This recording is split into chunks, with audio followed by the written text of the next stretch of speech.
हमारे चैनल पर आप सबको खुशामदीद। अगर आपने अभी तक हमारे चैनल को सब्सक्राइब नहीं किया तो जल्दी से कर लीजिए और बेल आइकन बटन को भी प्रेस कर दीजिए ताकि तमाम नए आने वाली वीडियोस को टाइमली देख लें। इसराइली फौजियों के दिल दिल नहीं होते, पत्थर होते हैं। इनकी तरबियत में औरत की बेजा तजलील करना शामिल है। निहत्थे लोगों को मौत के घाट उतारना और फिर इनकी औरतों की इज्जतों को पामाल करना इसराइली फौजियों का खास वस्फ है।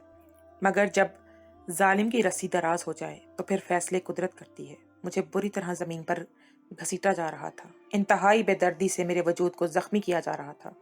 मेरे वजूद पर मौजूद सफ़ेद लिबास जगह जगह से फटने लगा था। मेरे जिस्म के कुछ हिस्से बरहना होने लगे थे और मेरा सफ़ेद लिबास खून से सुर्ख हो रहा था। मुझे खींचने वालों को मुझ पर ज़रा भी रहम नहीं आ रहा था, ना ही वो मुझ पर तरस खा रहे थे। मेरी चीखें, मेरा चिल्लाना सब बेसूद था। इन पर मेरी किसी आहो बका का असर होता दिखाई ना देता था। वो मुझे घसीटते हुए ऊंचे नीचे रास्तों से गुजार कर एक वीरान जगह पर ले आए थे। इर्द गिर्द दरख्त ही दरख्त थे। चार सू सन्नाटा था। कोई जी रूह वहां मौजूद न था। मेरे सामने खड़े वो चार लंबे चौड़े यहूदी फौजी जवान थे, जिनके मुकाबले में मैं कुछ भी नहीं थी। मैं कमजोर वजूद लिए बेबस पड़ी थी और थोड़ी देर पहले जो कुछ हुआ था उसके बाद तो शायद मुझ में किसी भी तरह की कोई हिम्मत बाकी ना बची थी। मेरा वजूद मुसलसल घसीट घसीट कर जख्मी कर दिया गया था। मेरी आंखों के सामने मेरा सब कुछ लुट गया था। मैं अपना सब कुछ गवा बैठी थी और अब मेरी इज्जत की बारी थी। इसराइली फौजियों की गलीज नजरें अब मेरे वजूद पर जमी थी। जैसे ही वो मेरे करीब आए, मैंने अपने आप को पीछे की तरफ घसीटा। मैं खुद को बचाने की कोशिश करना चाहती थी। अपनी इज्जत इन वहशी दरिंदों की हवस की भेंट चढ़ने नहीं देना चाहती थी। मैं कैसे भी करके इनसे अपनी इज्जत महफूज रखना चाहती थी, क्योंकि मैं जिस घर में पैदा हुई थी वहाँ औरत की इज्जत और पर्दे पर बहुत जोर था। औरत के हिजाब और इज्जत का ख्याल सबसे ज्यादा रखा जाता था। और जो कुछ चंद लम्हों पहले गुजरा था, इसके बाद मेरे पास सिवाय इज्जत के और कुछ बाकी नहीं बचा था। सब कुछ तो खत्म हो चुका था मेरा। सब कुछ तो लुट चुका था। अब मैं अपनी इज्जत नहीं लुटवा सकती थी। अपनी इज्जत को इन खूनख्वार भेड़ियों की नजर नहीं होने देना चाहती थी। मैं किसी सूरत अपनी इज्जत नहीं गवा सकती थी, और वो भी इन चार दरिंदों के हाथों। मेरे इस तरह पीछे खिसकने पर वो चारों जोर से हंसने लगे थे, जैसे इन्हें बहुत मजा आ रहा हो। वो मुसलसल 2 मिनट तक मुझ पर इस्तेज़ाइया हंसते रहे। इनके शैतानी कह के मेरा दिल दहला रहे थे। और फिर इनमें से एक ने आगे बढ़कर मेरे बाजू पर झूलता सफेद स्कार्फ खींचा था। मेरा स्कार्फ जैसे ही मेरे वजूद से जुदा हुआ, मुझे ऐसा लगा जैसे मेरा वजूद इनके आगे बरहना हो गया हो। इनकी नजरें मेरे वजूद पर किसी शिकारी की मानिंद निशाना बांधे हुए थी। आज तक बगैर स्कार्फ के मैं किसी के सामने नहीं गई थी। हमेशा पर्दे में रहा करती थी। हमें यही सिखाया गया था कि औरत का मतलब हया और पर्दा है, और यही पर्दा इसकी पहचान है। पर्दे के बगैर औरत औरत नहीं कहलाती। और अब जबकि मेरा स्कार्फ वो वहशी दरिंदे मेरे वजूद से अलग कर चुके थे, मुझे खौफ आने लगा था। मैं मुंह ही मुंह में जिक्र अस्कार करने लगी, दुआएं पढ़ने लगी, अपनी हिफाजत के लिए दुआएं मांगने लगी, अपनी इज्जत की हिफाजत के लिए खास कलिमात पढ़ने लगी। और मेरे हिलते लबों को देखकर तो इनके कहके मजीद बुलंद हुए। तमस्खराना अंदाज में मजीद बाआवाज बुलंद हंसने लगे, और वो कहने लगे कि तुम्हें कोई खैर नहीं मिलने वाली। तुम यहाँ से बचकर जाने वाली नहीं हो। कोई तुम्हारी मदद को नहीं आने वाला। तुम गलत रास्ते की मुसाफिर हो। तुम्हारा इंतखाब ही गलत है। अगर तुम्हारे लिए मदद आई होती तो सालों पहले आ चुकी होती, और तुम लोग अब तक हमें शिकस्त दे चुके होते। लेकिन देखो, अभी तक तुम लोग हमारे हाथों चूंटियों की तरह मसले जाते हो। दिन रात हमारे हाथों मौत के घाट उतरते हो। तुम्हारी ये दुआएं सिर्फ रायगा जाती हैं, कोई रंग नहीं लाती। इनके करने का कोई फायदा नहीं, क्योंकि तुम्हारी रुदाद सुनने वाला यहाँ कोई नहीं है। बेहतर यह है कि खामोशी से खुद को हमारे हवाले कर दो। ज्यादा चूचना करने की बजाय बखुशी हमारे सामने खुद को पेश कर दो। उसकी बात सुनकर मेरे तन बदन में आग लग गई। मेरा दिल चाहा इनकी ये तेज जुबानें खींच डालूं। मैं अच्छी तरह जानती थी कि इन यहूदियों का असल मकसद क्या है। ये किस मकसद पर जीते हैं। ये हमसे हमारा दीन ही तो छुड़वाना चाहते हैं। हमारे दीन से ही तो हमें मुनहरफ करना चाहते हैं। हमें हमारे दीन से फेरना ही तो इनकी अव्वलीन तरजीहात में से है, क्योंकि इन्हें हमारे दीन से खौफ आता है। हमारे कलमे से ही कांपते हैं। इनके दिलों में हमारे दीन को लेकर खौफ ने डेरे डाल रखे हैं। मस्जिद अक्सा को भी ये इसीलिए तो निस्तो नाबूद करना चाहते हैं, ताकि हमसे हमारी मिरास को छीन सकें, हमें इससे महरूम कर सकें। और इस वक्त भी इन चारों फौजियों की यही कोशिश थी कि ये किसी तरह मुझसे इस विरद को खत्म करवा दें और मुझे मेरे दीन से बेजार करके इससे फेर दें। दरअसल इन्हें इस जिक्र से खौफ आ रहा था। इनके दिल इस जिक्र को सुनकर खौफ में जकड़ रहे थे। इनमें से एक यहूदी मुझ पर झुका और कहने लगा, कलमा छोड़ो और कुछ ऐसा सुनाओ कि हमारा दिल खुश हो जाए, हम तुमसे राजी हो जाएं। ये कहकर उसने मेरे बाजू पर हाथ रख दिया और मेरे वजूद को करंट दौड़ गया। खौफ की सर्द लहर ने मेरे वजूद का अहाता किया था। बेसाख्ता ही मैंने उसके मुंह पर थूका था। ये बात उससे बर्दाश्त ना हुई थी। वो किसी जंगली सांड की तरह मुझ पर हमला करने के लिए आगे बढ़ा था। न जाने इस लम्हे मुझ में इतनी ताकत कहाँ से आई थी कि मैंने उसे धकेल कर वहां से भागने की कोशिश की थी। मैं उठकर वहां से भागना शुरू हो गई थी। अभी मैं 2-4 कदम ही भागी थी कि इन चारों फौजियों ने मुझे आ लिया। कमजोर वजूद और रिश्ते हुए जख्मों की वजह से मैं ज्यादा दूर तक भाग ना सकी थी। अब की बार तो इनकी इज्जत पर बात आई थी, इसीलिए वो किसी तौर पर रुकने वाले नहीं थे। अब तो वो जरूर मेरी तरफ इज्जत पर हाथ डालकर ही पीछे हटते। इनमें से एक ने मुझे धक्का देकर दोबारा जमीन पर गिराया और फिर जैसे ही वो मेरे करीब आया ताकि मेरी इज्जत को पामाल कर सके, मेरे वजूद को मुकम्मल बरहना कर सके, तो अचानक ही कुछ ऐसा हुआ कि ना सिर्फ मेरे रोंगटे खड़े हो गए, मैं हक्का बक्का रह गई थी, बल्कि इन चारों यहूदियों फौजियों के रंग भी जद पड़ गए थे। वो कुछ देर पहले तक अपनी ताकत के जोर पर मुझे बर्बाद कर देना चाहते थे, अब खुद बर्बाद होने के दर पर थे। अब इनको अपनी जान बचाने के लाले पड़े थे। खौफ से इनके वजूद कांपने लगे थे। मेरा नाम सनान तालिब है। ये गजा की एक सहमी हुई दोपहर। मौसम बिल्कुल नॉर्मल था, लेकिन मेरे हाथों पैरों से पसीने छूट रहे थे। मेरी हालत काबिले रहम थी। मेरा वजूद लरज रहा था, क्योंकि मेरी आंखों के सामने जो कुछ हुआ था उसने मुझे हिलाकर रख दिया था। मेरी हिम्मत जवाब दे चुकी थी। मुझे समझने और बोलने की सलाहियत सल्ब कर ली गई थी। कुछ भी कहने के सुनने की सक्कत बाकी ना रही थी। थोड़ी ही देर पहले मैंने सफेद रंग का गाउन पहना था। घर में खुशी का समा था। हालात ठीक नहीं थे, दिन ब दिन खराब होते चले जा रहे थे। इसराइली फौजियों ने हमारा जीना मुश्किल कर दिया था, लेकिन इसके बावजूद भी ये खुशी हमारे दिलों में थी कि हम इस खुशी को मनाना चाह रहे हैं। मेरे बाबा कमरे में मेरे पास आए थे। मुझे सफेद गाउन पहना देखकर मेरे सर पर हाथ रखकर दुआ देने लगे। अल्लाह तुम्हें जिंदगी की हर खुशी दे, हमेशा आबाद रखे, सदा हंसती मुस्कुराती रहो। अपनी शादी के दिन बाबा से ये दुआ मिलने पर मेरा दिल और खुशी से भर गया था। मुझे यकीन था कि मेरे बाबा की हर दुआ कबूल होगी।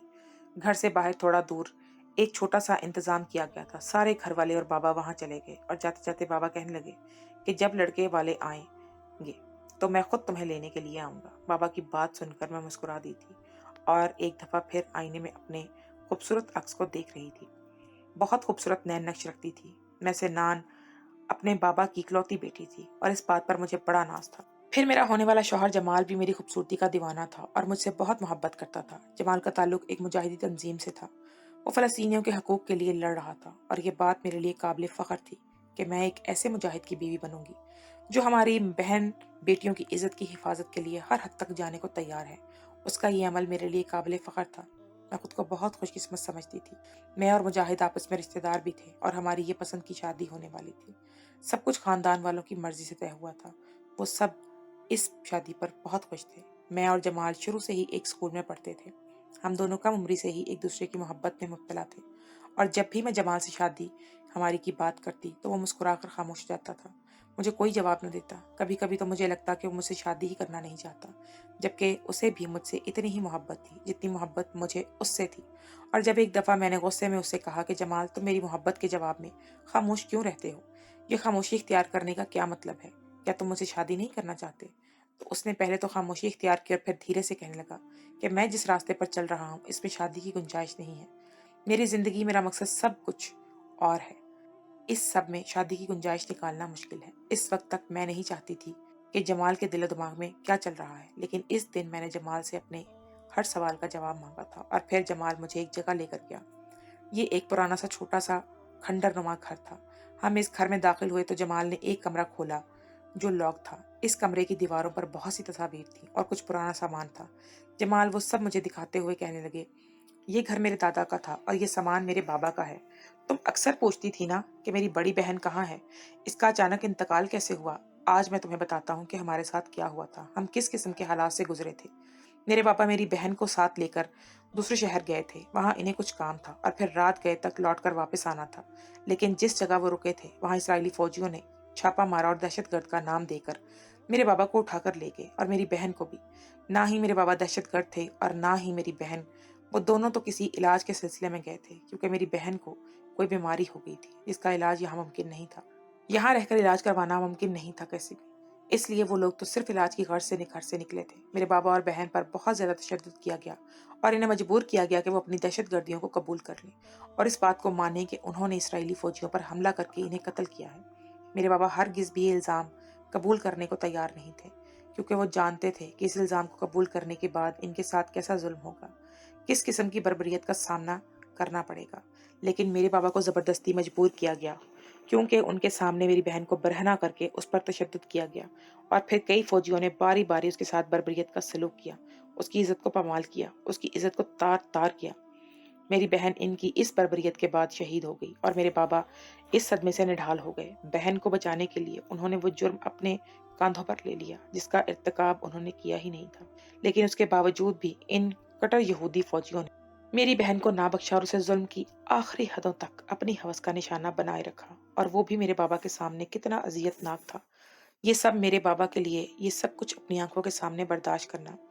میرے بابا کو دہشت گرد ڈکلیئر کر دیا گیا اور وہ اسرائیلی جیل میں چلے گئے۔ وہاں ان کے ساتھ کیا کیا ہوا کیا نہیں، یہ ہم میں سے کوئی نہیں جانتا۔ ہمیں یہ بھی معلوم نہیں کہ میرے بابا زندہ ہیں یا نہیں۔ ہمیں ان کے بارے میں کوئی خبر نہ مل سکی، ہم ان کے بارے میں کچھ نہیں جانتے۔ میں اس وقت بہت چھوٹا تھا۔ اس صدمے نے میرے گھر والوں کی کمر توڑ دی تھی، ان کے حوصلے پست ہو گئے تھے۔ میرے دادا نے اس خوف سے یہ گھر بند کر دیا تھا کہ کہیں وہ لوگ ہمارے پیچھے بھی نہ آ جائیں، کیونکہ اب میرے بابا جرم قبول کر چکے تھے۔ وہ لوگ تمہارے علاقے میں شفٹ ہو گئے۔ لیکن یہ گھر آج بھی مجھے میرے باپ کی یاد دلاتا ہے۔ میری بہن کا چہرہ میری آنکھوں کے سامنے آتا ہے تو میری رگوں میں خون گرم ہونے لگتا ہے۔ یہ سوچ کر میرا لہو جوش مارتا ہے کہ ان یہودیوں نے میری بہن کے ساتھ نہ جانے کیسا کیسا ظلم کیا ہوگا، کس نے بے دردی سے ان پر ظلم ڈھائے ہوں گے اور ان کی عزت پر کتنا بے رحمانہ حملہ کیا ہوگا۔ اور اسی لیے میں تمہاری محبت کا جواب نہیں دیتا اور خاموشی اختیار کر لیتا ہوں، کیونکہ میرا مقصد ان لوگوں سے آزادی حاصل کرنا ہے، ان لوگوں کے ظلم سے اپنی بہن بیٹیوں کی عزتوں کو محفوظ رکھنا ہے۔ اس میں چاہے میری جان ہی کیوں نہ چلی جائے، لیکن میں اپنے عزم سے پیچھے نہیں ہٹوں گا، اپنے عزم میں کامیابی حاصل کر کے ہی رہوں گا۔ اسی لیے میں تمہاری ذمہ داری لینے سے ڈرتا ہوں۔ جمال کی آنکھوں سے آنسو اور چہرے کی تکلیف دیکھ کر میں کانپ اٹھی تھی۔ یقیناً وہ بہت کرب سے گزر رہا تھا اور نہ جانے کتنے سالوں سے یہ دکھ اس کے اندر تھا جو آج پہلی دفعہ اس نے مجھ پر عیاں کیا تھا۔ اس سے پہلے میں نے بھی کبھی ایسی بات نہ کی تھی، مگر اب مجھے بھی اس کا درد شدت سے محسوس ہو رہا تھا۔ میں نے اسی لمحے جمال کا ہاتھ تھاما اور اسے یقین دلایا کہ میں ہر موڑ پر اس کا ساتھ دوں گی۔ اگر ہماری عزتوں کی خاطر جنگ لڑنا چاہتا ہے وہ، تو بھی میں اس کے ساتھ ہوں، اس کا ہر لمحہ ساتھ نبھاؤں گی۔ وہ اس جنگ میں اکیلا نہیں ہے، اس کے اس مشن میں اس کا پورا ساتھ دوں گی۔ جمال نے مجھے سمجھانا چاہا کہ وہ اس کا ساتھ میرے لیے بہت مہنگا ہوگا، کیونکہ فلسطینی مجاہدوں کے خلاف اسرائیلی فوجی ہمیشہ سرگرم رہتے ہیں اور مختلف آپریشنز کے دوران انہیں ختم کرنے کی کوشش کرتے ہیں تاکہ کوئی باطل قوتوں کے خلاف آواز نہ اٹھا سکے، کوئی ان کے مظالم پر آواز نہ اٹھا سکے۔ میں نے مسکرا کر اسے یقین دلایا کہ اب یہ جنگ تمہاری نہیں ہے بلکہ میری بھی ہے، اور یہ جنگ صرف ہماری نہیں بلکہ ہمارے ہر فلسطینی بہن بھائی کی ہے۔ اسی لیے تمہارا ساتھ دینا مجھ پر فرض ہے اور میں تمہارا ساتھ دوں گی۔ اور اس دن کے بعد سے میں نے اور جمال نے ایک دوسرے کا ہاتھ تھام لیا۔ اس نے باقاعدہ ایک مجاہد تنظیم کو جوائن کر لیا اور میں اس کے ہر کام میں اس کا ساتھ دینے لگی، کیونکہ ہر گزرتے دن کے ساتھ اسرائیلی فوجیوں کا ظلم بڑھتا ہی جا رہا تھا۔ آئے دن ہر گھر سے کسی نہ کسی کو بلا وجہ اٹھا لیا جاتا اور پھر تشدد کا نشانہ بنا کر چھوڑا جاتا۔ گھر سے نکلنے والی خواتین کو خود ان فوجیوں سے محفوظ تصور نہیں کر سکتی تھی، اور قرآن شریف کی تلاوت کرنا بھی ہم پر جرم قرار دے دیا گیا تھا۔ یہ یہودی اللہ کے ذکر سے اس قدر خوف کھاتے ہیں کہ قرآن شریف کو دیکھ کر ان کی جان نکلتی ہے، خوف سے ان کی روحیں کانپ جاتی ہیں۔ اب تک جمال نے بہت سے آپریشن کے ذریعے بہت سی فلسطینی عورتوں کو ظلم و ستم کے اندھیروں سے نکالا تھا، اور اسی لیے شاید وہ ان اسرائیلی فوجیوں کے ٹارگٹ پر تھا۔ اور اسی وقت میرے بابا نے شادی کی بات کر دی تھی۔ جمال نے بابا سے بھی یہی کہا تھا کہ وہ سوچ سمجھ کر ہماری شادی کریں، لیکن بابا بھی اس قسم کی محب وطن اور محب قوم تھے کہ اسی لیے بابا کو اس بات پر کوئی اعتراض نہیں تھا کہ وہ ایک جنگجو ہے۔ شادی میں زیادہ لوگوں کو مدعو نہیں کیا گیا تھا، چھوٹا سا ارینجمنٹ تھا اور ساتھ ہی شادی ہونی تھی۔ اور آج وہ دن آ گیا تھا جب میں دلہن بنی جمال کی منتظر تھی۔ آج کے بعد ہر قدم پر مجھے اس کے ساتھ کھڑا ہونا تھا۔ میں جانتی تھی کہ ایک مجاہد کی بیوی ہونا آسان نہیں ہے، یہ کسی طور پر آسان بات نہیں ہے، لیکن اس بات کا مجھے ہرگز بھی اندازہ نہیں تھا کہ یہ مشکل وقت شادی سے پہلے ہی شروع ہو جانا ہے۔ مجھے تیار ہوئے کافی دیر ہو گئی تھی اور بابا کا انتظار کرتے کرتے جب میں تھک گئی تو کھڑکی سے باہر دیکھنے لگی۔ شادی کا ارینجمنٹ صاف نظر آ رہا تھا، بارات آ چکی تھی، میں دور سے ہی جمال کو دیکھ سکتی تھی، وہ بہت ہی خوبصورت لگ رہا تھا۔ میری زندگی آج مکمل ہونے والی تھی۔ جمال کی دلہن बने मैं खुद को खुशनसीब तस्वर कर रही थी, लेकिन किसे मालूम था कि आज के दिन क्या होगा। मेरे बाबा जमाल के गले लगकर इसका इस्तकबाल कर रहे थे कि अचानक ही अरेंजमेंट के बाहर एक गाड़ी आकर रुकी थी। पुलिस फोर्स की ये गाड़ी देखकर मेरा दिल अजीब तरह से धड़कने लगा था, क्योंकि इसमें से जो लोग उतर रहे थे उनके अंदाज मुझे कुछ गलत लग रहे थे, किसी किस्म की अनहोनी का पता दे रहे थे। वो सब इसराइली फौजी थे और उनमें से किसी भी अच्छाई की उम्मीद तो की नहीं जा सकती थी। सालों से वो लोग हमें जिंदा दरगोर करने पर तुले हुए थे। ये तो हमारी बहादुर माओं के बहादुर बेटों की हिम्मत थी जिनसे हमें अब तक बका दी थी, वरना ये यहूदी कब का हमें निस्तो नाबूद कर चुके होते, हमारा नामो निशान तक मिटा चुके होते। मैंने खिड़की पर लगी हुई लोहे की राड को अपने हाथों से पकड़ा और गौर से इस मंजर को देखने लगी। वो 10 से 12 फौजी अरेंजमेंट के अंदर दाखिल हुए थे और उन्होंने मेरे बाबा और जमाल को गिरेबान पर हाथ डालकर कहा था। ये देखकर मेरी सांसें रुकी थी। ये लोग न जाने किस इरादे से यहाँ आए थे, क्या मकसद था इनका इस वक्त वहाँ आने का। और फिर एक लम्हे में ही ऐसा लगा जैसे किसी ने मेरे कदमों तले से जमीन खींच ली हो। फिजा में एक फायर की आवाज़ गूंजी थी और मेरे बाबा के पेट से निकलता सुर्ख खून मुझे इतनी दूर से भी दिखाई दे रहा था। मेरे मुंह से आवाज़ तक न निकल सकी थी। मैं खिड़की को मजबूती से पकड़ चुकी थी और आंखें खोलकर इस मंजर को देख रही थी कि जब ही गोलियों की तड़तड़ाहट में इजाफा हुआ और बाबा के बाद मेरी माँ और फिर जमाल के घर वाले भी ढेर होते चले गए। सबको मौत के घाट उतार दिया गया। वहां मौजूद चंद ही मेहमान थे, वो भी कुर्सियों के पीछे दबक गए थे। और फिर मैंने देखा कि वो लोग जमाल को घसीटते हुए ले जा रहे हैं। मैं चीखना चाहती थी, लेकिन मेरी आवाज़ हलक में ही खत्म हो गई थी। मैं दौड़ती हुई घर से बाहर निकली थी। इस दुनिया में अब जमाल के सिवा मेरा कोई बाकी ना बचा था और मैं इसे इन इसराइली फौजियों से बचाना चाहती थी। मैंने देखा था कि जमाल मज़ाहमत कर रहा था। वो लोग अपनी पिस्टल के पिछले हिस्से से उसे मार रहे थे, उस पर तशद्दुद करते साथ ले जा रहे थे। बहुत तेज से दौड़ते हुए मैं इस जगह तक पहुंच गई थी जहां इसराइली फौजियों की गाड़ी खड़ी थी और वो जमाल को खींचते हुए वहां ला रहे थे। मेरी आंखों से आंसू बह रहे थे। जैसे ही वो लोग मेरे करीब आए, मैंने उन्हें बुरा भला कहना शुरू कर दिया और जमाल से उन्हें छुड़वाने की कोशिश करने लगी। जमाल का चेहरा गुस्से से सुर्ख हो रहा था, उसकी आंखें शोला उगल रही थी। उसके सामने उसके और मेरे पूरे खानदान को खत्म कर दिया गया था, सभी को शहीद कर दिया गया था। 4 इसराइली फौजी मिलकर एक अकेले मुजाहिद को पकड़कर लेकर जा रहे थे और यही इनकी नाकामी थी कि इस जंगजू पर काबू पाने के लिए 4 फौजियों को जोर लगाना पड़ रहा था। जब मैंने इन इसराइली फौजियों को बुरा भला कहा तो इनमें से 4 फौजी मेरी तरफ बढ़े और मुझे घसीट कर साइड में धकेला और जमाल को गाड़ी में बिठा दिया गया। बाकी के फौजी उसे लेकर चले गए, लेकिन वो 4 फौजी मुझ पर नजर जमाए खड़े हो गए।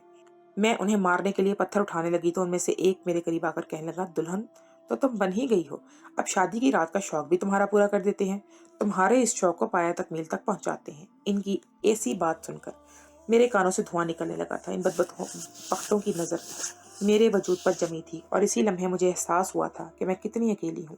मेरे साथ ना मेरे माँ बाप थे, ना ही जमाल। वो सारा रिश्तेदार जो शादी में शरीक होने के लिए आए थे, वो न जाने कहाँ दुबके हुए थे या फिर शायद फरार हो गए थे। कोई भी वहां मुझे नजर न आया। इनमें से एक फौजी ने आगे बढ़कर जैसे ही मुझ पर हाथ डालना चाहा, मैंने वहां से भागना शुरू कर दिया, लेकिन कुछ ही कदमों की दूरी के बाद मैं इनकी पकड़ में आ गई और फिर इनमें से एक मुझे बुरी तरह घसीटते हुए एक वीरान सी जगह पर ले गया। अब मुझे समझ आ रहा था कि जमाल जैसे लड़कों का मुजाहिद बनना कितना जरूरी था।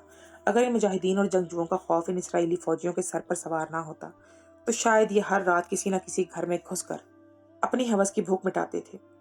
अगर हमारी तरफ से हुए हमले रोक दिए जाते हैं तो ये लोग हमारे सरों को कुचलकर हमारी इज्जतों से दिन रात खेलते रहते, हमारी इज्जतों को पामाल कर दिया करते। इस एक पल मुझे जमाल पर और फख्र महसूस हुआ था, जिसने अपनी हिम्मत से अब तक न जाने कितनी औरतों की इज्जत को महफूज रखा था, इन्हें इन भेड़ियों का शिकार बनने से बचाया था। लेकिन अब मैं इन 4 फौजियों के निशाने पर थी और जैसे ही इन 4 ने मुझ पर हमला करना चाहा, मेरी इज्जत को लूटने की कोशिश की, अल्लाह की तरफ से इन पर अजाब नाजिल होने लगा, क्योंकि मेरे मुंह पर मुस्तकिल अल्लाह का जिक्र था और मैं किसी भी तौर कलमे से पीछे हटने वाली नहीं थी। ख्वाह वो लाख कोशिश करते मुझे इससे फेरने की, मैं भी छेड़ने वाली नहीं थी। ये यहूदी फौजी चाहते थे कि हमसे हमारा कलमा छीन कर हमें अपने जैसा बना ले, लेकिन ये मुमकिन नहीं था। इन 4 फौजियों ने जैसे ही मेरे लिबास को तार तार करना चाहा, एक तरफ से एक बड़ा सा अजदहा निकल कर आया। वो इतना खौफनाक था कि उसकी हैबत से 4 फौजी कब कपाने लगे। इन पर लर्जा तारी हो चुका था। इस अजदे की हैबत ने इन पर लर्जा तारी कर दिया था और मुझे छोड़ छाड़ कर वो लोग दूसरे रास्ते से फरार होने लगे थे। लेकिन इसने देखते ही देखते इन 4 को डस लिया था। इसका जहर इस कदर शदीद था कि उनके जिस्म नीले पड़ गए थे और वो तड़पने लगे थे। मेरे सामने ही उनकी जान की बाजी हार गए थे। वो अजदहा जहां से आया था वहीं से वापस लौट गया। मैं कोने में सहमी हुई बैठी थी। मुझे कोई नुकसान ना पहुंचा था, बस मेरा लिबास जगह जगह से तार तार हुआ था। मुझे ऐसे ही बैठे देखकर कुछ देर गुजरी थी कि मेरे बाबा के एक दोस्त मुझे ढूंढते हुए इस तरफ चले आए। वो भी मेरी शादी पर आए थे। उन्होंने आते ही अपना कोट उतार कर मेरे कांधों पर डाला और हाथ जोड़कर मुझसे माफी मांगने लगे कि इन्हें मेरे पास आने में देर हो गई। वो वक्त पर ना आ सके। इन चारों फौजियों को मरा हुआ पाकर वो भी दंग रह गए थे। और फिर मैंने उन्हें बताया कि इन चारों फौजियों के साथ क्या हुआ है। ये सुनकर वो सजदे में शुक्र से गिर गए कि अल्लाह की तरफ से ये गैबी मदद थी। और इसके बाद वो मेरा हाथ पकड़कर मुझे वापस मेरे घर तक लाए। मेरे माँ बाप की मैयतें मेरे घर के सामने रखी थी और बहुत से फलस्तीनी जमा हो चुके थे। सबकी आंखों में आंसू थे। मैं बिल्कुल तनहा रह गई थी। सब लोगों ने मिलकर तदफीन का सिलसिला किया था और तदफीन के बाद मैंने जमाल के बारे में मालूम करना चाहा, लेकिन कहीं से कुछ इत्तला ना मिली। बस यही पता चला कि उसे दहशतगर्द करार दे दिया गया है। उसे कहाँ रखा गया है ये कोई नहीं जानता था, और इसराइली फौजी तो कभी हमें मालूमात कोई देने वाले थे नहीं। मैं वापस अपने घर लौट आई थी। मेरी शादी का दिन मेरे लिए बर्बादी का दिन बन गया था। मेरी जिंदगी का सबसे बुरा दिन साबित हुआ था। मैंने अपने सब प्यारों को खो दिया था, और फिर जमाल के बारे में भी कुछ खबर नहीं थी। लेकिन मुझे इस बात की खुशी थी कि मेरे घर वाले हक की राह में लड़ते लड़ते शहीद हुए हैं। मेरे बाबा आखिरी सांसें तक मुजाहिदीन के साथ थे, और जमाल जहाँ कहीं भी है वो अल्लाह की हिफ्ज़-ओ अमान में है। इस बात का मुझे पक्का यकीन था। ये यहूदी फौजी बहुत ही डरपोक होते हैं। इनके दिल चिड़िया से भी ज़्यादा सहमे हुए होते हैं। ये अल्लाह के कलाम से इस कदर खौफ खाते हैं कि हमें कुरान मजीद को पढ़ने से रोकते हैं, हमें अपने दीन से फेरना चाहते हैं। मैं आज भी अपने घर की खिड़की से बाहर देखती हूँ तो वो मंजर मेरी आंखों के सामने आने लगता है जब मैंने अपने प्यारों को खो दिया था। मैं अल्लाह से दुआ मांगती हूँ कि जल्दी कोई ऐसा मुजाहिद उठे जो इन इसराइलियों को निस्तो नाबूद कर दे, मस्जिद अक्सा को तहफ़्फ़ुज़ दे और हम फ़लस्तीनियों के लिए हमारी ही ज़मीन पर हमारी ज़िंदगियों को आसान बना दे। अपने घर वालों को इस तरह खो देने से मेरे हौसले पस्त नहीं हुए। रब ताला का जो मुआजिज़ा मैंने अपनी आंखों से देखा है, उसने मेरे अंदर एक नया जोश भर दिया। मुझे एक नई ताकत मिल गई है, और अब मैं अपने मुजाहिद भाइयों के साथ खड़ी हूँ। इनके लिए काम करती हूँ, इनके खाने पीने का इंतज़ाम करती हूँ, इनकी जो हो सके मदद करती हूँ। अब मुझे किसी कुफरिया ताकत से डर नहीं लगता। मुझे किसी इसराइली फ़ौजी को देखकर खौफ भी नहीं आता, क्योंकि मैं जान गई हूँ कि अल्लाह के आगे ये सब मिट्टी बराबर भी नहीं है। अल्लाह ने खुद इनकी रस्सी को ढील दे रखी है ताकि आखिरत में इनको सही पकड़ हो सके। जिस दिन अल्लाह ने रस्सी को मजबूती से खींच लिया, इस दिन इस कौम की बुनियाद खत्म हो जाएगी और कोई इसका नाम लेवा भी नहीं होगा। इनका जुल्म सितम दुनिया से छुपा हुआ नहीं है। पिछली कई दहाइयों से हम इन्हीं जुल्मों का शिकार बनते रहे हैं, लेकिन न जाने क्यों उम्मत मुसलमान और मुस्लिम ममालिक हमारा साथ नहीं देते। इसराइल को हर किस्म के यहूदी और काफिरों का सपोर्ट हासिल है, लेकिन हम अपने ही मुसलमान बहन भाइयों से मदद की दरख्वास्त करते रहते हैं और थक जाते हैं। अब हमें सिर्फ अल्लाह पर भरोसा है, अल्लाह पर हमारी आस है। अल्लाह ही हमारी मदद कर लेगा। ऐसा मुजाहिद भेजेगा जो आकर फतह हासिल करेगा और फलस्तीन में भी अमन सुकून होगा। आप लोग अगर हमारे लिए कुछ नहीं कर सकते तो हमारी इज्जतों और जिंदगियों की हिफाजत के लिए दुआ करें। अल्लाह से हमारे हक में बेहतरी की दुआ करें।